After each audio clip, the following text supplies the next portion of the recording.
ನಮಸ್ತೆ ಎಲ್ರಿಗೂ welcome back ನನ್ನ ಚಾನಲ್ಗೆ. ಹೇಗಿದ್ದೀರಾ ಎಲ್ಲರೂ? ನಾನು ಚೆನ್ನಾಗಿದ್ದೀನಿ. ಮಕ್ಕಳು ಮನೇಲಿ ಎಲ್ಲರೂ ಚೆನ್ನಾಗಿದ್ದಾರೆ. ಐ ಹೋಪ್ ನೀವೆಲ್ಲರೂ ಚೆನ್ನಾಗಿದ್ದೀರಾ ಅಂತ ಭಾವಿಸ್ತಾ ಇವತ್ತಿನ ವಿಡಿಯೋನ ಶುರು ಮಾಡ್ತಾ ಇದ್ದೀನಿ. ಮಧ್ಯಾಹ್ನ ಊಟ ಎಲ್ಲ ಆದಮೇಲೆ ಇವತ್ತಿನ ವಿಡಿಯೋನ ಶುರು ಮಾಡ್ತಾ ಇದ್ದೀನಿ. ಸ್ವಲ್ಪ ರೀಸ್ಟಾಕಿಂಗ್ ಕೆಲಸ ಇತ್ತು, ಅದಂತೂ ಇದ್ದೇ ಇರುತ್ತೆ. ಮಂತ್ ಶುರುನಲ್ಲಿ ಅಂತಲ್ಲ, ಯಾವಾಗ ಖಾಲಿ ಆಗ್ತಾ ಇರುತ್ತೋ ಆಗಾಗ ತುಳಸಿ ಡಬ್ಬಿಗಳನ್ನ ಮತ್ತೊಂದ್ಸಲಿ ರೀಸ್ಟಾಕ್ ಮಾಡಿ ತೆಗೆದಿಟ್ಕೊಳ್ಳೋದು. ಇದಂತೂ ವಾರಕ್ಕೆ ಒಂದ್ಸಲಿನಾದರೂ ಯಾವುದಾದ್ರೂ ಡಬ್ಬಿ ಆದರೂ ರೀಸ್ಟಾಕಿಂಗ್ ಕೆಲಸ ಅಂತೂ ಇದ್ದೇ ಇರುತ್ತೆ. ಇವತ್ತಿನ ವಿಡಿಯೋನ ಕಡೆ ತನಕ ನೋಡಿ ಆಯಿತಾ. ನಾನಿವತ್ತು ಮನೆಯಲ್ಲೇ ಪನ್ನೀರ್ ಹೇಗೆ ಮಾಡೋದು ಅನ್ನೋ ಒಂದು ರೆಸಿಪಿನ ನಿಮ್ಮ ಹತ್ರ ಹಂಚ್ಕೊಳ್ತಾ ಇದ್ದೀನಿ. ಆ್ಯಕ್ಚುಲಿ ನಿಮ್ಮಲ್ಲೇ ಸುಮಾರು ಜನ ನನಗೆ ಹೇಳಿದ್ದು ಮನೆಯಲ್ಲೇ ಪನ್ನೀರ್ ಮಾಡ್ಕೊಳ್ಳಿ, ಚೆನ್ನಾಗಿರುತ್ತೆ, ಸಾಫ್ಟಾಗಿರುತ್ತೆ ಅಂತ ಹೇಳಿ ಟ್ರೈ ಮಾಡಿದ್ದೆ. ತುಂಬಾ ಚೆನ್ನಾಗಿ ತುಂಬ ಸಾಫ್ಟಾಗಿ ಬಂದಿತ್ತು. ಹಾಗಾಗಿ ಹೇಗೆ ಮಾಡಿದೆ ನಾನು ಅನ್ನೋದನ್ನ ಇವತ್ತಿನ ವಿಡಿಯೋನಲ್ಲಿ ಹಂಚ್ಕೊಳ್ತಾ ಇದ್ದೀನಿ. ಜೊತೆಗೆ ಪಾಲಕ್ ಪನ್ನೀರ್ ರೆಸಿಪಿನ ಕೂಡ ಹಂಚ್ಕೊಳ್ತಾ ಇದ್ದೀನಿ. ರೆಸಿಪಿಗಳಲ್ಲದೆ ಮನೇಲಿರೋ ಅಂಥ ಹೆಣ್ಮಕ್ಳು ಗೃಹಿಣಿಯರು ಹೇಗೆ ಫೈನಾನ್ಷಿಯಲಿ ಸ್ಟೇಬಲ್ ಆಗ್ಬೋದು ಅಥವಾ ಮನೆಯಿಂದಲೇ ಚಿಕ್ಕ ಪುಟ್ಟ ದುಡ್ಡನ್ನ ಹೇಗೆ ಸಂಪಾದನೆ ಮಾಡ್ಬೋದು ಅಂತ ನನಗೆ ಗೊತ್ತಿರೋ ಕೆಲವು ಐಡಿಯಾಗಳನ್ನ ಇವತ್ತು ನಿಮ್ಮ ಹತ್ರ ಹಂಚ್ಕೊಳ್ತಾ ಇರ್ತೀನಿ. ಬೇಸಿಗೆ ಶುರುವಾಯಿತು, ಬೇಸಿಗೆ ರಜೆನೂ ಶುರುವಾಯಿತು. ಮನ್ವಿಗೂ ಕೂಡ ರಜೆ ಇದೆ. ಆರಾಮಾಗಿ ಮನೇಲಿ ಆಟ ಆಡಿಕೊಂಡು ಅದು ಇದು ತಿಂದ್ಕೊಂಡು ಕಾಲ ಹಾಕ್ತಾ ಇದ್ದಾಳೆ. ಎಲ್ಲಾದರೂ ವೆಕೇಷನ್ ಪ್ಲ್ಯಾನ್ ಮಾಡಬೇಕು. ಸದ್ಯಕ್ಕಂತೂ ಎಲ್ಲೂ ಹೋಗೋಕ್ಕಾಗಲ್ಲ, ಯಾಕಂತಂದರೆ ಜಾನು ಪ್ರಾಜೆಕ್ಟ್ ಬ್ಯುಸಿ ಇರೋದ್ರಿಂದ ಸದ್ಯಕ್ಕೆ ಈ ತಿಂಗಳಂತೂ ಇಲ್ಲ. ಒಟ್ಟಿನಲ್ಲಿ ಅವಳು ರಜೆ ಮುಗಿಯೋದಲ್ಲಿ ಅವಳಿಗೆ ಎಲ್ಲಾದರೂ ಹೊರಗೆ ಕರ್ಕೊಂಡು ಹೋಗಿ ಬರಬೇಕು ಅಂತ ಒಂದು ಪ್ಲ್ಯಾನ್ ಇದೆ. ಮತ್ತು ಇಲ್ಲಿ ರೀಸ್ಟಾಕಿಂಗ್ ಕೆಲಸ ಎಲ್ಲ ಮುಗಿಸಿ ತುಂಬ ನುಗ್ಗೆಕಾಯಿ ತಂದುಬಿಟ್ಟಿದ್ರು ನಮ್ಮ ಅಪ್ಪಾಜಿ. ತೋಟಕ್ಕೆ ಹೋಗಿದ್ದಾಗ ಸಿಕ್ಕಾಪಟ್ಟೆ ಇತ್ತು. ಇಷ್ಟು ಕೆಲವೆಲ್ಲ ಸ್ವಲ್ಪ ಬೇರೆಯವ್ರಿಗೆಲ್ಲ ಕೊಟ್ಟು ಇನ್ನೂ ಇಷ್ಟೊಂದು ಉಳಿದಿತ್ತು. ಸರಿ ಹಾಗೆ ಇಟ್ಟರೆ ಹಾಳಾಗಿಬಿಡತ್ತೆ ಅಂತ ಹೇಳಿ ನುಗ್ಗೆಕಾಯಿನ ಕಟ್ ಮಾಡಿ ಒಂದು ಗ್ಲಾಸ್ ಬಾಕ್ಸಲ್ಲಿ ಹಾಕಿಟ್ಟರೆ ತುಂಬ ದಿನ ಬರುತ್ತೆ. ಹಾಗಾಗಿ ಕಟ್ ಮಾಡಿ ತೆಗೆದಿಟ್ಕೊಂಡ್ಬಿಡೋಣ ಅಂತ ಹೇಳಿ ಎಲ್ಲ ಕಟ್ ಮಾಡ್ಕೊಳ್ತಾ ಇದ್ದೀನಿ.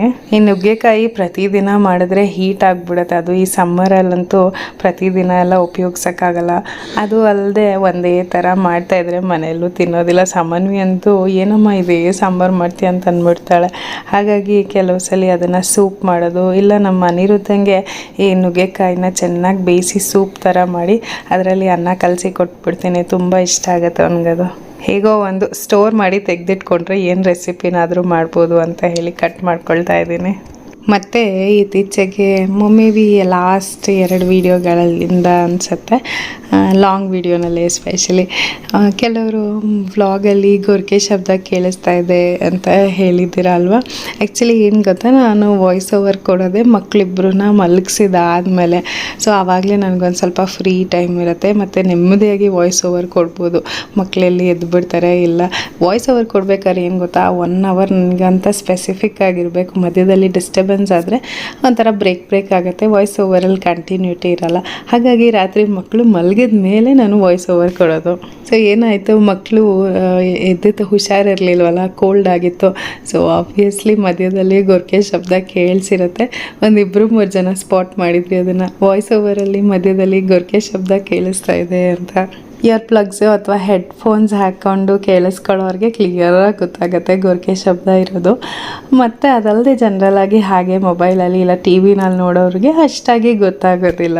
ಆ ಕಮೆಂಟ್ನ ನೋಡಿದಾಗ ನಂಗೆ ನಗು ಬಂತು. ಆ್ಯಕ್ಚುಲಿ ಕೆಲವು ಸಲ ಇವಾಗ ಗೊರಕೆ ಶಬ್ದ ಕೇಳಿಸಿರುತ್ತೆ, ಇಲ್ಲ ಅಂತಂದರೆ ಅಟ್ಲೀಸ್ಟ್ ಗೆಜ್ಜೆ ಶಬ್ದ, ಮಕ್ಕಳು ಆ ಕಡೆ ಈ ಕಡೆ ತಿರುಗಿದಾಗ ಆ ಶಬ್ದಗಳಂತೂ ಇದ್ದೇ ಇರುತ್ತೆ. ಬಿಕಾಸ್ ಆ್ಯಂಡ್ ಇನ್ನೊಂದು ಹೇಳ್ತಿರಲ್ಲ ನೀವು, ಸ್ಮೂತಾಗಿ ಸಾಫ್ಟಾಗಿರುತ್ತೆ ನಿಮ್ಮ ವಾಯ್ಸು ಇತ್ತೀಚೆಗೆ ಅಂತ. ದಟ್ ಈಸ್ ಮೇನ್ಲಿ ಬಿಕಾಸ್ ರಾತ್ರಿ ಹೊತ್ತು ನಾನು ಇಲ್ಲಿ ರೂಮಲ್ಲೇ ಕೂತ್ಕೊಂಡು ವಾಯ್ಸ್ ಓವರ್ ಕೊಡೋದ್ರಿಂದ ತುಂಬ ಜೋರಾಗಿ ತುಂಬ ಎಂಥೂಸಿಯಸ್ಟಿಕ್ಕಾಗಿ ಮಾತಾಡಿದಾಗ ಎಲ್ಲಿ ಮಕ್ಕಳು ಎದ್ಬಿಡ್ತಾರೋ ಅನ್ನೋ ಒಂದು ಭಯ ಕೂಡ ಇರುತ್ತೆ. ಹಾಗಾಗಿ ಸ್ವಲ್ಪ ಸೌಂಡ್ಸ್ ಇದ್ದರೆ ಸ್ವಲ್ಪ ಹಾಗೆ ಇಗ್ನೋರ್ ಮಾಡಿಬಿಡಿ ಅಷ್ಟೇ. ಮತ್ತಿಲ್ಲಿ ಪನ್ನೀರ್ ಮಾಡೋದಕ್ಕೆ ರೆಡಿ ಮಾಡ್ಕೊಳ್ತಾ ಇದ್ದೀನಿ. ನಾನಿಲ್ಲಿ 1 ಲೀಟ್ರು ಆರೆಂಜ್ ಹಾಲು ಬರುತ್ತೆ ನೋಡಿ, ಆರೆಂಜ್ ಹಾಲು ಪ್ಯಾಕೆಟು, ಸ್ವಲ್ಪ ಫ್ಯಾಟ್ ಜಾಸ್ತಿ ಇರೋವಂಥದ್ದು.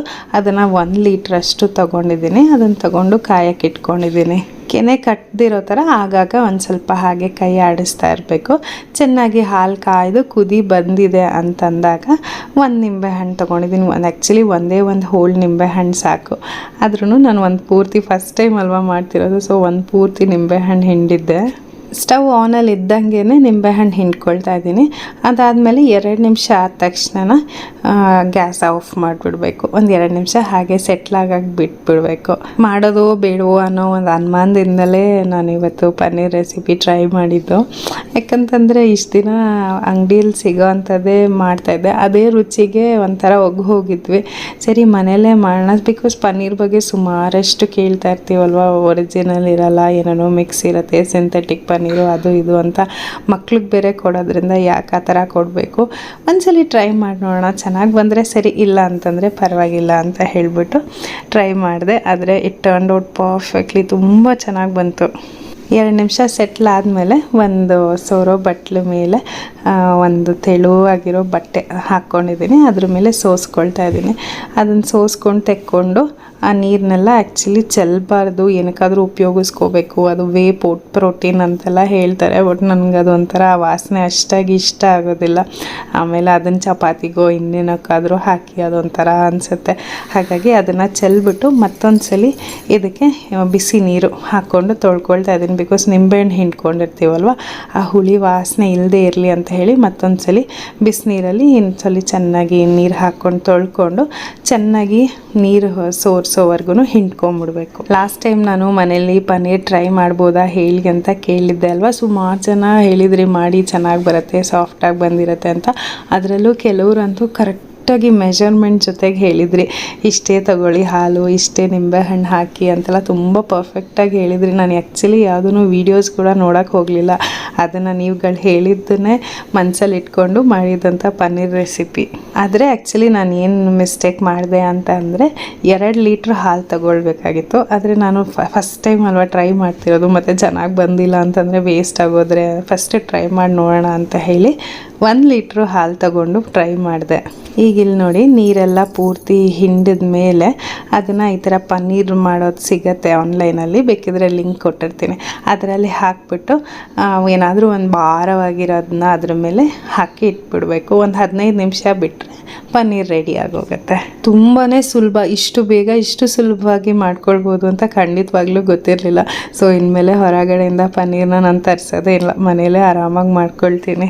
ಸರಿ, ಪನ್ನೀರ್ನ ಸೈಡ್ ಎತ್ತಿಟ್ಬಿಟ್ಟು ಇವಾಗ ಪಾಲಕ್ ಸೊಪ್ಪು ಬೇಯಕ್ಕೆ ಇಟ್ಕೊಳ್ತಾ ಇದ್ದೀನಿ. ನಾನು ಪಾಲಕ್ ಪನ್ನೀರ್ ಮಾಡ್ಬೇಕಾದ್ರೆ ಪಾಲಕ್ ಸೊಪ್ಪಿಗೆ 1 ರಿಂದ 2 ಬೆಳ್ಳುಳ್ಳಿ ಮತ್ತು 2 ಹಸಿರು ಮೆಣಸಿನ್ಕಾಯಿ ಹಾಕಿ ಬೇಯಿಸ್ಕೊಂಬಿಡ್ತೀನಿ ಸೊಪ್ಪಿನ ಜೊತೆನೆ.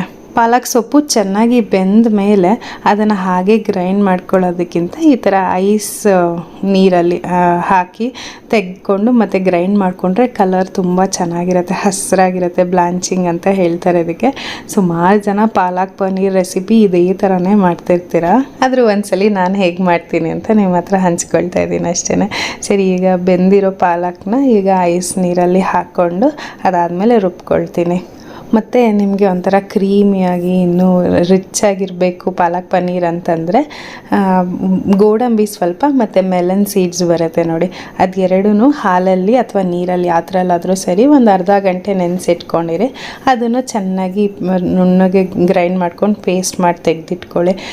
ಆಮೇಲೆ ಗ್ರೇವಿ ಯಾವಾಗೆಲ್ಲ ಪಾಲಕ್ಕೆಲ್ಲ ಹಾಕ್ತಿರಲ್ಲ ಆಗ ಅದನ್ನು ಹಾಕ್ಕೊಳ್ಬೋದು, ತುಂಬ ರಿಚ್ಚಾಗಿ ಚೆನ್ನಾಗಿರುತ್ತೆ. ಇನ್ಸ್ಟೆಡ್ ಆಫ್ ಆ್ಯಡಿಂಗ್ ಈ ಫ್ರೆಶ್ ಕ್ರೀಮು ಅದೆಲ್ಲ ಹಾಕೋದಕ್ಕಿಂತ ಈ ಪೇಸ್ಟ್ ಹಾಕೋದ್ರಿಂದ ರುಚಿ ಚೆನ್ನಾಗಿರುತ್ತೆ ಮತ್ತು ಒಂಥರ ರಿಚ್ ಫ್ಲೇವರ್ ಬರುತ್ತೆ. ಪನ್ನೀರ್ ಬಟರ್ ಮಸಾಲಾಗಂದರೆ ಅದೆಲ್ಲ ಹಾಕಿ ಒಟ್ಟಿಗೆ ಫ್ರೈ ಮಾಡಿ ಗ್ರೈಂಡ್ ಮಾಡ್ಕೊಂಡು ಬಿಡ್ತೀವಲ್ವ, ಪಾಲಕ್ ಪನ್ನೀರ್ಗೆ ಆ ಥರ ಫ್ರೈ ಮಾಡಿ ಏನೂ ಮಾಡೋದಿಲ್ಲ, ಬರೀ ಸೊಪ್ಪನ್ನು ಮಾತ್ರ ಗ್ರೈಂಡ್ ಮಾಡ್ಕೊಳ್ಳೋದ್ರಿಂದ ಈ ಪೇಸ್ಟ್ನ ಸಪ್ರೇಟಾಗಿ ಮಾಡಿಟ್ಕೊಂಡು ಹಾಕ್ಕೊಳ್ಬೋದು. ಮತ್ತು ಇಲ್ಲಿ ಬೇಯಿಸ್ಕೊಂಡಿದ್ದಂಥ ಪಾಲಕ್ನೆಲ್ಲ ಗ್ರೈಂಡ್ ಮಾಡ್ಕೊಂಡಿದ್ದಾಯಿತು. ಈಗ ಒಂದು ಬಾಣಲೆ ಇಟ್ಕೊಂಡು ಬಾಣಲೆಗೆ ಎಣ್ಣೆ ಹಾಕ್ಕೊಂಡು ಎಣ್ಣೆ ಕಾದ್ಮೇಲೆ ಜೀರಿಗೆ ಮತ್ತು ಬೆಳ್ಳುಳ್ಳಿ, ಒಂದು ಪೂರ್ತಿ ಗೆಡ್ಡೆಯಷ್ಟು ಬೆಳ್ಳುಳ್ಳಿನ ಜಜ್ಜಿ ತೆಗೆದಿಟ್ಕೊಂಡಿದ್ದೀನಿ. ಬೇಕೆಂದರೆ ಸಣ್ಣಕ್ಕೆ ಹೆಚ್ಕೋಬೋದು. ಅದನ್ನು ಒಗ್ಗರಣೆಗೆ ಹಾಕ್ಕೊಂಡು ಬೆಳ್ಳುಳ್ಳಿ ಒಂಚೂರು ಆದಮೇಲೆ ಸಣ್ಣಗೆ ಹೆಚ್ಕೊಂಡಿದ್ದಂಥ ಈರುಳ್ಳಿ ಹಾಕ್ಕೊಂಡು ಚೆನ್ನಾಗಿ ಹುರ್ಕೊಳ್ತಾ ಇದ್ದೀನಿ. ಈರುಳ್ಳಿ ಸ್ವಲ್ಪ ಚೆನ್ನಾಗಿ ಆಗಿದೆ ಅಥವಾ ಸ್ವಲ್ಪ ಕೆಂಪು ಬಣ್ಣಕ್ಕೆ ಬಂದಿದೆ ಅಂತಂದಾಗ ಸಣ್ಣಗೆ ಹೆಚ್ಕೊಂಡಿದ್ದಂಥ ಟೊಮೆಟೊ ಹಾಕ್ಕೊಳ್ತಾ ಇದ್ದೀನಿ. ಮತ್ತು ಸುಮಾರು ಜನ ಹೇಳ್ತಾರೆ ಪಾಲಕ್ ಸೊಪ್ಪಿನ ಜೊತೆ ಟೊಮೆಟೊ ಆ್ಯಡ್ ಮಾಡಬಾರ್ದು, ಕಿಡ್ನಿ ಸ್ಟೋನ್ಸ್ ಆಗುತ್ತೆ ಅಂತೆಲ್ಲ. ಆ್ಯಕ್ಚುಲಿ ಅದು ಹಾಗಲ್ಲ, ಕಿಡ್ನಿ ಪ್ರಾಬ್ಲಮ್ ಇರೋರಿಗೆ ಪಾಲಕ್ ಸೊಪ್ಪು ಅಂತಲ್ಲ ಯಾವುದೇ ಸೊಪ್ಪಿನ ಜೊತೆ ಟೊಮೆಟೊನ ಆ್ಯಡ್ ಮಾಡ್ಬೋದು, ಕಿಡ್ನಿ ಪ್ರಾಬ್ಲಮ್ಸ್ ಕಿಡ್ನಿ ಸ್ಟೋನ್ಸ್ ಆಗುತ್ತೆ ಅಂತ ಹೇಳಿ.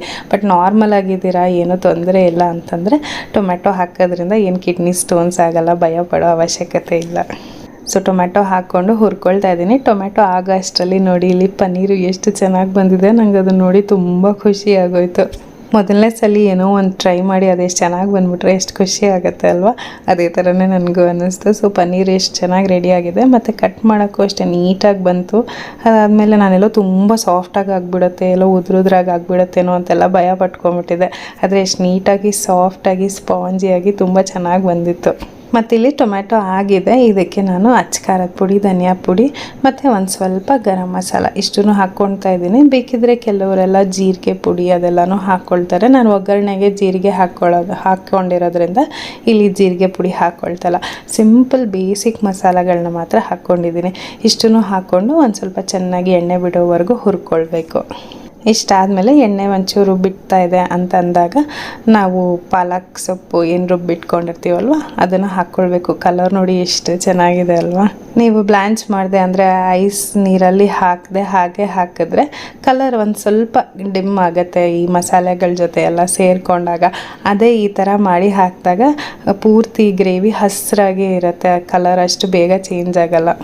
ಎಲ್ಲದನ್ನು ಚೆನ್ನಾಗಿ ಒಂದ್ಸಲಿ ಮಿಕ್ಸ್ ಮಾಡಿಕೊಂಡು, ಇದಕ್ಕೆ ಉಪ್ಪು ಹಾಕ್ಕೊಂಡಿರಲಿಲ್ಲ ಅಲ್ವ ನಾವು ಶುರುವಿನಲ್ಲಿ, ಸೊ ಎಷ್ಟು ಬೇಕೋ ಅಷ್ಟು ಉಪ್ಪನ್ನು ಹಾಕ್ಕೊಂಡು ಮತ್ತೊಂದ್ಸಲಿ ಚೆನ್ನಾಗಿ ಬೆರೆಸ್ಕೋಬೇಕು. ಪಾಲಕ್ ಸೊಪ್ಪು ಇದ್ದಾಗ ಉಪ್ಪನ್ನು ಒಂದು ಸ್ವಲ್ಪ ನೋಡ್ಕೊಂಡು ಹಾಕ್ಕೋಬೇಕು. ಯಾಕಂತಂದರೆ ಬೇಗ ಜಾಸ್ತಿ ಆಗೋಗುತ್ತೆ. ಪಾಲಕಲ್ಲಿ ಆಲ್ರೆಡಿ ಸ್ವಲ್ಪ ಉಪ್ಪಿನ ಅಂಶ ಇರುತ್ತೆ. ಸೊ ನಾವು ಉಪ್ಪು ಹಾಕಿದಾಗ ಇನ್ನೊಂದು ಕೆಲವು ಸಲ ಜಾಸ್ತಿ ಆಗೋ ಸಾಧ್ಯತೆ ಇರುತ್ತೆ. ಹಾಗಾಗಿ ಸ್ವಲ್ಪ ನೋಡ್ಕೊಂಡು ಉಪ್ಪು ಹಾಕ್ಕೊಳ್ಬೇಕಾಗತ್ತೆ. ಸೊ ಹಾಕ್ಕೊಂಡು ಚೆನ್ನಾಗಿ ಬೆರೆಸ್ಕೊಂಡ್ಮೇಲೆ ಕಡೆಯಲ್ಲಿ ಪನ್ನೀರ್ ನಾವೇನು ಮಾಡ್ಕೊಂಡಿದ್ವಲ್ಲ ಅದನ್ನು ಹಾಕ್ಕೊಂಡು ಒಂದು ಎರಡು ನಿಮಿಷ ಕುದಿ ಬರೋವರೆಗೂ ಕುದಿಸ್ಕೊಂಬಿಟ್ಟು ಸ್ಟವ್ ಆರಿಸ್ಬಿಟ್ರೆ ಪಾಲಕ್ ಪನ್ನೀರ್ ರೆಡಿಯಾಗಿ ಹೋಗುತ್ತೆ. ಮನೇಲೇ ಮಾಡಿದಂಥ ಪನ್ನೀರ್ ಜೊತೆಗೆ ಪಾಲಕ್ ಗ್ರೇವಿ. ಈ ಸಮಯದಲ್ಲಿ ಬೇಕಿದ್ರೆ ಫ್ರೆಶ್ ಕ್ರೀಮ್ ನೀವು ಉಪಯೋಗಿಸ್ತೀರಾ ಅಂದರೆ ಹಾಕ್ಕೊಳ್ಬೋದು, ಇಲ್ಲ ಅಂತಂದರೆ ಬೇಡ. ಇಲ್ಲ ಅಂತಂದರೆ ನಾನು ಆಗಲೇ ಹೇಳಿದ್ನಲ್ಲ ಕ್ಯಾಶ್ಯೂ ಮತ್ತು ಮೆಲನ್ ಸೀಡ್ಸ್ದು ಪೇಸ್ಟು ಅದನ್ನು ಕೂಡ ಹಾಕ್ಕೊಂಡು 2 ನಿಮಿಷ ಕುದಿಸ್ಕೊಂಡು ತೆಕ್ಕೊಂಬಿಡ್ಬೋದು. ಪಾಲಕ್ ಪನ್ನೀರ್ ರೆಡಿಯಾಗಿ ಹೋಗುತ್ತೆ. ಊಟ ಆಗ್ತಿದ್ದಂಗೆ ಮಗು ಮಲಗಿರ್ತಾನಲ್ಲ, ಆಗಲೇ ರಾತ್ರಿ ಅಡುಗೆನೂ ಮಾಡಿಟ್ಬಿಟ್ಟಿದ್ದೀನಿ. ಅದು ಅಲ್ಲದೆ ಇವತ್ತು ಪಾರ್ಕ್ ಕರ್ಕೊಂಡು ಹೋಗ್ತೀನಿ ಅಂತ ಬೇರೆ ಹೇಳಿದ್ದೆ. ಹಾಗಾಗಿ ಅಡುಗೆ ಮಾಡಿಟ್ಬಿಟ್ರೆ ಪಾರ್ಕಿಂದ ಬಂದ ಮೇಲೆ ಅಡುಗೆ ಮಾಡೋಕ್ಕೆ ಕಷ್ಟ ಆಗುತ್ತೆ. ಹಾಗಾಗಿ ಮಾಡಿಟ್ಬಿಡೋಣ ಅಂತ ಹೇಳಿ ಅಡುಗೆ ಎಲ್ಲ ರೆಡಿ ಆಯಿತು. ಸರಿ ಮಗು ಇನ್ನೂ ಮಲ್ಕೊಂಡಿದ್ನಲ್ಲ, ಸರಿ ಇಲ್ಲೆಲ್ಲ ಸ್ವಲ್ಪ ಕ್ಲೀನ್ ಮಾಡ್ಕೊಳ್ಳೋಣ. ಸೋಫಾ ಕವರ್ಸ್ ಎಲ್ಲ ಹಾಕಿ ತುಂಬ ದಿನ ಆಗಿತ್ತು, ಎಲ್ಲ ತೆಗೆದು ವ್ಯಾಕ್ಯೂಮ್ ಮಾಡಿ ಕ್ಲೀನ್ ಮಾಡೋಣ ಅಂತ ಹೇಳಿ ಮಾಡ್ಕೊಳ್ತಾ ಇದ್ದೀನಿ. ಮತ್ತು ಇವತ್ತಿನ ಟಾಪಿಕ್ ಬಗ್ಗೆ ಸ್ವಲ್ಪ ಮಾತಾಡೋಣ. ತುಂಬ ಜನ ಮನೇಲಿ ಇರೋರಿಗೆ, ಗೃಹಿಣಿಯರಿಗೆ ಫೈನಾನ್ಷಿಯಲ್ ಇಂಡಿಪೆಂಡೆನ್ಸ್ ಬಗ್ಗೆ ಸ್ವಲ್ಪ ಮಾತಾಡಿ, ಅಥವಾ ಮನೆಯಿಂದನೇ ಹೇಗೆ ಅರ್ನ್ ಮಾಡ್ಬೋದು ಅಥವಾ ಫೈನಾನ್ಷಿಯಲಿ ಹೇಗೆ ಸ್ಟೇಬಲ್ ಆಗ್ಬೋದು ಅನ್ನೋದ್ರ ಬಗ್ಗೆ ಸ್ವಲ್ಪ ಹೇಳಿ, ನಮಗೂ ಸಹಾಯ ಆಗುತ್ತೆ ಅಂತ ಕೇಳಿದ್ರಿ ಅಲ್ವಾ. ಮೊದಲೇ ಹೇಳ್ತಾ ಇದ್ದೀನಿ, ಮನೆಯಿಂದನೇ ನೀವೇನಾದರೂ ಹಣ ಸಂಪಾದನೆ ಮಾಡಬೇಕು ಅಥವಾ ಫೈನಾನ್ಷಿಯಲಿ ನಿಮಗೆ ಸ್ಟೇಬಲ್ ಆಗಬೇಕು ಅಂತ ಅನಿಸಿದ್ರೆ ಸ್ಟಾರ್ಟಿಂಗಲ್ಲೇ ನೀವು ಶುರು ಮಾಡಿದ ತಕ್ಷಣವೇ ನಿಮಗೆ ಒಳ್ಳೆ ಸಂಪಾದನೆ ಬರುತ್ತೆ ಅಥವಾ ತುಂಬ ದುಡ್ಡು ಉಳಿಬೋದು ಅಂತ ಅಲ್ಲ. ಅಟ್ಲೀಸ್ಟ್ ಸ್ಟಾರ್ಟ್ ಮಾಡಿದಾಗ ನಿಮ್ಗೊಂದು ಐಡಿಯಾ ಸಿಗುತ್ತೆ, ಅಥವಾ ನಿಮ್ಮ ಏನಂತ ಹೇಳ್ತಾರೆ, ನಿಮ್ಮ ಬೇಸಿಕ್ ಖರ್ಚುಗಳನ್ನ ನಿಭಾಯಿಸೋ ಅಷ್ಟು ದುಡ್ಡು ಸಂಪಾದಿಸ್ಕೊಳ್ಳೋದು, ಅಥವಾ ಆ ಬೇಸಿಕ್ ಖರ್ಚನ್ನು ಹೇಗೆ ನಿಮಗೆ ನೀವು ಸಂಪಾದಿಸ್ಕೊಳ್ಬಹುದು ಅನ್ನೋ ಕೆಲವು ಟಿಪ್ಸ್ ಮಾತ್ರ ಈ ವಿಡಿಯೋನಲ್ಲಿ ಹಂಚ್ಕೊಳ್ತಾ ಇದ್ದೀನಿ. ಮೊದಲನೇದಾಗಿ ನೀವು ಓದಿರೋ ಹೆಣ್ಮಕ್ಳಾಗಿದ್ದರೆ ನಿಮ್ಮ ಕಂಗ್ರ್ಯಾಚುಲೇಷನ್ಸ್ ಹೇಳ್ಬೋದು. ಯಾಕಂತಂದರೆ ಓದಿರೋರಿಗೆ ಸಿಕ್ಕಾಪಟ್ಟೆ ಅಡ್ವಾಂಟೇಜು. ಏನಂತಂದರೆ ನೀವು ಮನೆಯಿಂದನೇ ಟ್ಯೂಷನ್ಸ್ ತೊಗೊಳ್ಬೋದು. ಚಿಕ್ಕ ಮಕ್ಕಳಿಂದ ಹಿಡಿದು ದೊಡ್ಡ ಮಕ್ಕಳವರೆಗೂ ನಿಮ್ಮ ಏನಂತ ಹೇಳ್ತಾರೆ ಎಜುಕೇಷನ್ ಲೆವೆಲ್ ಬ್ಯಾಕ್ಗ್ರೌಂಡ್ ಮೇಲೆ ಬೇಸ್ಡ್ ಆನ್ ದಟ್ ಚಿಕ್ಕ ಮಕ್ಳಿಗೆ ತೊಗೊಳ್ತಿರೋ ದೊಡ್ಡ ಮಕ್ಳಿಗೆ ತೊಗೊಳ್ತಿರೋ ಅನ್ನೋದನ್ನು ನೀವು ಡಿಸೈಡ್ ಮಾಡ್ಬೋದು. ಈಗೆಲ್ಲ ತುಂಬ ಒಳ್ಳೆ ಪೇ ಇದೆ ಟ್ಯೂಟರ್ಸ್ಗೆ. ಅಂದರೆ ಮನೆಯಿಂದನೇ ಹೇಳ್ಕೊಳ್ಬೋದು, ಅಥವಾ ಮಕ್ಕಳು ನಿಮ್ಮ ಮನೆಗೆ ಬರ್ತಾರೆ, ಇಲ್ಲ ಆನ್ಲೈನ್ ಟ್ಯೂಷನ್ಸ್ ಕೂಡ ತೊಗೊಳ್ಬೋದು. 1 ಅವರ್ಗೆ ಇಷ್ಟು ದುಡ್ಡು ಅಂತ ಪೇ ಮಾಡ್ತಾರೆ. ಸೊ ನಿಮ್ಮ ಒಳ್ಳೆ ಎಜುಕೇಟೆಡ್ ಆಗಿದ್ದು ಮನೇಲಿ ಇದ್ದೀರಾ, ಫೈನಾನ್ಷಿಯಲಿ ಪ್ರಾಬ್ಲಮ್ ಇದೆ ಅಂತಂದರೆ ಟ್ಯೂಷನ್ಸ್ ತೊಗೊಳ್ಳೋದು ಒಂದು ಬೆಸ್ಟ್ ಆಪ್ಷನ್. ದಿನದಲ್ಲಿ 2 ರಿಂದ 3 ಗಂಟೆ ನಿಮ್ಮ ಕಂಪ್ಲೀಟ್ ಸಮಯನ ಟ್ಯೂಷನ್ಸ್ಗೆ ಅಥವಾ ಟ್ಯೂಷನ್ಸ್ ಹೇಳ್ಕೊಡೋದಕ್ಕೆ ಮೀಸಲಿಟ್ಟರೆ ತಿಂಗಳಿಗೆ ಆರಾಮಾಗಿ ನೀವು ಎಷ್ಟು ಚಾರ್ಜ್ ಮಾಡ್ತೀರೋ ಅದ್ರ ಮೇಲೆ ನೀವು ದುಡ್ಡು ಸಂಪಾದನೆ ಮಾಡ್ಕೊಳ್ಬೋದು. ಇಲ್ಲ ಟ್ಯೂಷನ್ಸ್ ಮಾಡೋದಕ್ಕೆ ಆಗೋದಿಲ್ಲ ಅಂತಂದರೆ ಅಕಸ್ಮಾತ್ ನಿಮ್ಗೆ ಈ ಥರ ವ್ಲಾಗಿಂಗಲ್ಲಿ ಅಥವಾ ಯಾವುದಾದ್ರು ಟಾಪಿಕ್ ಮೇಲೆ ನಿಮಗೆ ನಾಲೆಡ್ಜ್ ಇತ್ತು ಅಂತಂದರೆ ಅದೇ ಜಾನರಲ್ಲಿ ವೀಡಿಯೋಸ್ ಮಾಡ್ಬೋದು. ಯೂಟ್ಯೂಬ್, ಇನ್ಸ್ಟಾಗ್ರಾಮ್ ಎಲ್ಲ ತುಂಬ ಒಳ್ಳೆ ಪ್ಲ್ಯಾಟ್ಫಾರ್ಮ್ ಆಯಿತಾ ನೀವು ದುಡ್ಡು ಅರ್ನ್ ಮಾಡೋದಕ್ಕೆ. ಬಟ್ ಏನಂತಂದರೆ ಇಮ್ಮಿಡಿಯೇಟಾಗಿ ನಿಮಗೆ ಇನ್ಕಮ್ ಬರುತ್ತೆ ಅಂತ ಹೇಳೋಕ್ಕಾಗಲ್ಲ. ಯಾವುದೇ ರಿಟರ್ನ್ ಗ್ಯಾರಂಟಿ ಅಂತೂ ಇರೋದಿಲ್ಲ. ನೀವು ಕನ್ಸಿಸ್ಟೆಂಟ್ ಆಗಿರಬೇಕು, ಸ್ವಲ್ಪ ಕಷ್ಟಪಡಬೇಕು, ಸ್ವಲ್ಪ ಜನರ ಮನಸ್ಸಿಗೆ ಗೆಲ್ಲಬೇಕು, ಅದು ಕ್ಲಿಕ್ ಆಗಬೇಕು. ಅಲ್ಲಿವರೆಗೂ ಪೇಷನ್ಸು ಮತ್ತು ಕನ್ಸಿಸ್ಟೆನ್ಸಿ ಎರಡೂ ಇರಬೇಕು. ಮೇ ಬಿ ಅದು 6 ಮಂತ್ಸ್ ಆಗ್ಬೋದು, 3 ತಿಂಗಳಾಗ್ಬೋದು, ಇಲ್ಲ 1 ವರ್ಷವೂ ಆಗ್ಬೋದು. ಆದರೆ 1 ವರ್ಷದವರೆಗೂ ಕನ್ಸಿಸ್ಟೆಂಟಾಗಿ ಮಾಡ್ತೀನಿ ಅಥವಾ ಮಾಡೇ ಮಾಡ್ತೀನಿ ಅಂತ ಪೇಷನ್ಸಿಂದ ನೀವು ಮಾಡ್ತಾ ಇದ್ದರೆ ಖಂಡಿತವಾಗ್ಲೂ ಯೂಟ್ಯೂಬ್ ಅಥವಾ ಇನ್ಸ್ಟಾಗ್ರಾಮಿಂದ ರಿಟರ್ನ್ಸ್ ಅಂತೂ ಖಂಡಿತವಾಗ್ಲೂ ಬರುತ್ತೆ. ಆ್ಯಂಡ್ ಒಳ್ಳೆ ರಿಟರ್ನ್ಸೇ ಬರುತ್ತೆ ಅಂತ ಹೇಳ್ತೀನಿ. ದುಡ್ಡಿಗೆ ದುಡ್ಡು ಬರುತ್ತೆ ಆ್ಯಂಡ್ ಜನರ ಮನಸ್ಸು ಗೆಲ್ಬೋದು, ಜನರ ಪ್ರೀತಿ ಗೆಲ್ಬೋದು. ಆ್ಯಂಡ್ ನೀವೇನಾದರೂ ನಾಲೆಡ್ಜ್ ಕೊಡುವಂಥ ಚಾನಲ್ ಓಪನ್ ಮಾಡ್ತಿದ್ದೀರಾ ಅಂತಂದರೆ, ಜನರಿಗೆ ಇನ್ಫಾರ್ಮೇಟಿವ್ ಆಗಿರೋ ವೀಡಿಯೋಸ್ ಮಾಡ್ತಿದ್ದೀರಾ ಅಂತಂದರೆ ಜನರಿಗೆ ನಿಮ್ಮ ವೀಡಿಯೋಸ್ ನೋಡಿ ಉಪಯೋಗ ಕೂಡ ಆಗುತ್ತೆ. ಸೊ ಎಲ್ಲ ಥರ ಬೆನಿಫಿಟ್ಸು ಯೂಟ್ಯೂಬ್ ಮತ್ತು ಇನ್ಸ್ಟಾಗ್ರಾಮಲ್ಲಿ ನಿಮಗೆ ಸಿಗುತ್ತೆ. So if you are really interested ಈ ಥರ ಸೋಷಿಯಲ್ ಮೀಡಿಯಾನಲ್ಲಿ ಒಂದು ಹೆಸರು ಮಾಡಬೇಕು, ದುಡ್ಡು ಮಾಡಬೇಕು ಅಂತಂದರೆ ಗೋ ಫಾರ್ ಇಟ್. ವ್ಲಾಗಿಂಗ್ ಆಗಿರಬಹುದು ಅಥವಾ ಇನ್ಫಾರ್ಮೇಟಿವ್ ವೀಡಿಯೋಸ್, ಆರ್ಟು, ನೀವು ಆರ್ಟ್ ಆ್ಯಂಡ್ ಕ್ರಾಫ್ಟ್ಸಲ್ಲಿ ಚೆನ್ನಾಗಿದ್ದೀರಾ, ಇಲ್ಲ ರಂಗೋಲಿ ವೀಡಿಯೋಸ್ ಮಾಡಿನೇ ಎಷ್ಟೊಂದು ಜನ ಎಷ್ಟೊಂದು ದುಡ್ಡೆಲ್ಲ ಸಂಪಾದಿಸಿದ್ದಾರೆ. So go for it. ನಿಮ್ಮ ಜಾನರ್ ಯಾವುದು ಅಂತ ನೀವು ಕಂಡು ಹಿಡ್ಕೊಂಡು ಅದಕ್ಕೆ ಬೇಸ್ಡ್ ವೀಡಿಯೋಸ್ ಮಾಡ್ಕೊಳ್ತಾ ಹೋಗ್ಬೋದು. ಸೊ ಅದು ಅಲ್ಲದೆ ಮತ್ತು ನೆಕ್ಸ್ಟು ಮನೇಲಿ ಇದ್ಕೊಂಡೆ ದುಡ್ಡು ಮಾಡೋ ಅಂಥ ಆಪ್ಷನ್ಸ್ ಅಂತ ಅಂದರೆ ಒಂದು ಟ್ಯೂಷನ್ಸ್ ಆಯಿತು, ಅದು ಬಿಟ್ಟರೆ ಸೋಷಿಯಲ್ ಮೀಡಿಯಾನಲ್ಲಿ ಮಾಡಬಹುದು. ಅದಲ್ಲದೆ ಈಗ ಬೊಟಿಗು ಅಥವಾ ಟೇಲರಿಂಗು ಅದೆಲ್ಲ ನೀವು ಗೊತ್ತಿದ್ದರೆ ಯು ಕ್ಯಾನ್ ಸ್ಟಾರ್ಟ್ ಟೇಲರಿಂಗ್ ಜೊತೆಗೆ ಬೊಟಿಗ್. ಅಂದರೆ ಇವಾಗ ಅಜ್ಮೀರ್ ಫ್ಯಾಷನ್ಸ್ ಅಂತ ಇದೆ ಆಯಿತಾ, ಸೂರತ್ತಲ್ಲಿ. ಅದು ಸುಮಾರು ಜನ ಯೂಟ್ಯೂಬರ್ಸ್ ಅದನ್ನು ಪ್ರಮೋಟ್ ಕೂಡ ಮಾಡಿದ್ದಾರೆ. ಅಲ್ಲಿ ಬಟ್ಟೆಗಳೆಲ್ಲ ತುಂಬ ಕಡಿಮೆ ರೇಟಿಗೆ ಬರುತ್ತೆ, ನೀವು ನಂಬೋಕ್ಕಾಗಲ್ಲ, ಅಷ್ಟು ಕಡಿಮೆ ರೇಟಲ್ಲಿ ಸಿಗುತ್ತೆ. ಸೊ ನೀವು ಅದನ್ನು ಇಲ್ಲಿಗೆ ತಗೊಂಡು ಬಂದು ನಿಮ್ಮ ಬೊಟಿಗಲ್ಲಿ ನಿಮ್ಮ ಪ್ರೈಸ್ ಟ್ಯಾಗ್ ಹಾಕಿ ನೀವು ಮಾಡಬಹುದು. ಬಟ್ ಇದು ಅಷ್ಟೇ, ಪೇಷನ್ಸ್ ಇರಬೇಕು. ಇಮ್ಮಿಡಿಯೇಟಾಗಿ ದುಡ್ಡು ಬಂದುಬಿಡತ್ತೆ ಅಂತಲ್ಲ, ಸ್ವಲ್ಪ ಅದು ಹೆಸರು ಮಾಡಿ ಕ್ವಾಲಿಟಿ ಜನಕ್ಕೆ ಇಷ್ಟ ಆಗಿ ಜನರ ಮನಸ್ಸನ್ನು ಮುಟ್ಟಿ ಅದಾದಮೇಲೆ ನಿಧಾನಕ್ಕೆ ಪಿಕಪ್ ಆಗ್ತಾ ಹೋಗುತ್ತೆ. ಎಲ್ಲದರಲ್ಲೂ ಅಷ್ಟೇ, ಸ್ವಲ್ಪ ಪೇಷನ್ಸ್ ಬೇಕಾಗತ್ತೆ. ಇದಲ್ಲದೆ ಇನ್ನೂ ಬೇರೆ ಏನಾದರೂ ಅಥವಾ ನೀವೇನಾದರೂ ತುಂಬ ಕ್ರಿಯೇಟಿವ್ ಆಗಿ ಆರ್ಟ್ ವರ್ಕಲ್ಲಿ ತುಂಬ ಚೆನ್ನಾಗಿದ್ದೀರಾ ಅಂತಂದರೆ ಇಯರಿಂಗ್ಸ್ ಡಿಸೈನ್ ಮಾಡ್ತಾರೆ, ಕ್ಯಾಲೆಂಡರ್ಸ್ ಡಿಸೈನ್ ಮಾಡ್ತಾರೆ, ಬಳೆಗಳು ಮಾಡ್ತಾರೆ. ಈ ಥರ ಎಲ್ಲ ನಿಮ್ಮದೇ ಒಂದು ಇನೋವೇಟಿವ್ ಆಗಿ ಕ್ರಿಯೇಟಿವ್ ಆಗಿ ಮಾಡ್ತೀರಾ ಅಂತಂದರೆ ನಿಮ್ಮ ಪ್ರಾಡಕ್ಟ್ ನೀವೇ ಮಾಡಿ ಅಮೆಝಾನ್ ಜೊತೆ ಕೊಲ್ಯಾಬ್ ಮಾಡಿಕೊಂಡು, ಅಮೆಝಾನ್ ಅಥವಾ ಫ್ಲಿಪ್ಕಾರ್ಟ್, ಮಿಂತ್ರಾ ಬಗ್ಗೆ ಅಷ್ಟು ಗೊತ್ತಿಲ್ಲ, ಒಟ್ಟಿನಲ್ಲಿ ಅಮೆಝಾನ್ ಫ್ಲಿಪ್ಕಾರ್ಟ್ ಜೊತೆ ಅಂತೂ ನೀವು ಕೊಲ್ಯಾಬ್ ಮಾಡ್ಕೊಳ್ಬೋದು. ನಿಮ್ಮ ಪ್ರಾಡಕ್ಟ್ನ ನೀವು ಅಮೆಝಾನ್ನಲ್ಲಿ ಸೆಲ್ ಮಾಡ್ಬೋದು ಡೈರೆಕ್ಟಾಗಿ. ಸೊ ಎಷ್ಟೋ ಜನ ನೋಡ್ತಾರೆ, ಅದರಲ್ಲಿ ನಿಮ್ಮ ಪ್ರಾಡಕ್ಟ್ ಇಷ್ಟ ಆಗುತ್ತೆ, ಸೊ ತಗೊಳ್ಬೋದು. ಸೊ ಈ ಥರ ಎಲ್ಲನೂ ಆಪ್ಷನ್ಗಳಿದೆ. ಸೊ ಬದುಕಬೇಕು ಅಥವಾ ದುಡಿಬೇಕು ಅಂತ ಆಸೆ ಇದ್ದಾಗ ನೂರಾರು ಆಪ್ಷನ್ಗಳು ಓಪನ್ ಆಗುತ್ತೆ. ಸೊ ಅಮೆಝಾನ್, ಫ್ಲಿಪ್ಕಾರ್ಟ್ ನಿಮಗೆ ಕಲೆ ಇದೆ, ನಿಮ್ಗೆ ಅದರಲ್ಲಿ ದುಡಿಬಹುದು ನನ್ನ ಕಲೆ ಇಟ್ಕೊಂಡು ಅಂತ ನಿಮ್ಗೆ ಅನಿಸಿದ್ರೆ ಖಂಡಿತವಾಗ್ಲೂ ಇದೊಂದು ಆಪ್ಷನ್ನ ನೀವು ಟ್ರೈ ಮಾಡಬಹುದು.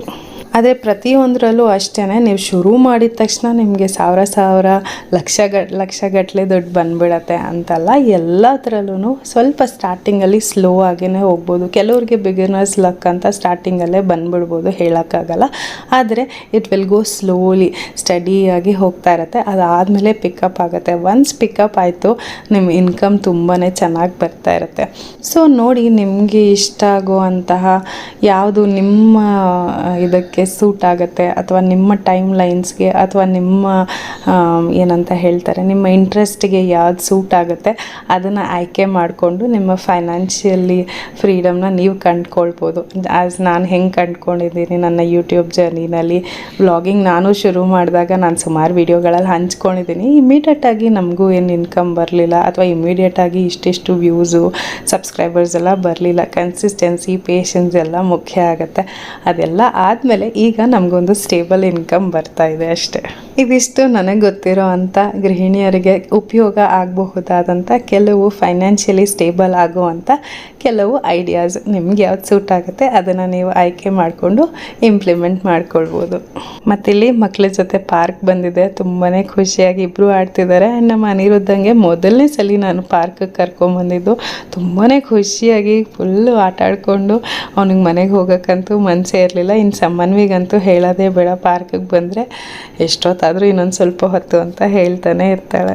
ಪಾರ್ಕಲ್ಲಿ ಆಟ ಎಲ್ಲ ಆಡಿದ್ಮೇಲೆ ಮನೆಗೆ ಹೋಗೋಕ್ಕೆ ಮುಂಚೆ ಮಲ್ಲಿಗೆ ಹೂ ಮಾರ್ತಾಯಿದ್ರು. ಅದನ್ನು ನೋಡಿದ ತಕ್ಷಣ ತೊಗೊಳ್ಬೇಕು ಅಂತ ಅನಿಸುತ್ತೆ. ಸೊ ಹೂ ತೊಗೊಂಡು ಮನೆ ಕಡೆ ಹೊರಟಿದ್ದಾಯಿತು. ವಿಡಿಯೋನ ಇಲ್ಲೇ ಮುಗಿಸ್ತಾ ಇದ್ದೀನಿ. ಐ ಹೋಪ್ ಇವತ್ತಿನ ವಿಡಿಯೋ ನಿಮ್ಗೆ ಇಷ್ಟ ಆಗಿದೆ, ಯೂಸ್ಫುಲ್ ಅನಿಸಿದೆ ಅಂತ ಅಂದ್ಕೊಳ್ತೀನಿ. ವಿಡಿಯೋ ಇಷ್ಟ ಆಗಿದ್ದಲ್ಲಿ ಹೇಗೆ ಅನಿಸ್ತು ಅಂತ ಕಮೆಂಟ್ಸಲ್ಲಿ ತಿಳಿಸಿ, ಲೈಕ್ ಮಾಡೋದನ್ನ ಮಾತ್ರ ಮರಿಬೇಡಿ, ಸರಿನಾ? ಮತ್ತೆ ಮುಂದಿನ ವಿಡಿಯೋನಲ್ಲಿ ಸಿಗ್ತೀನಿ. ಅಂಟಿಲ್ ದೆನ್ ಟೇಕ್ ಕೇರ್, ಬಾಯ್.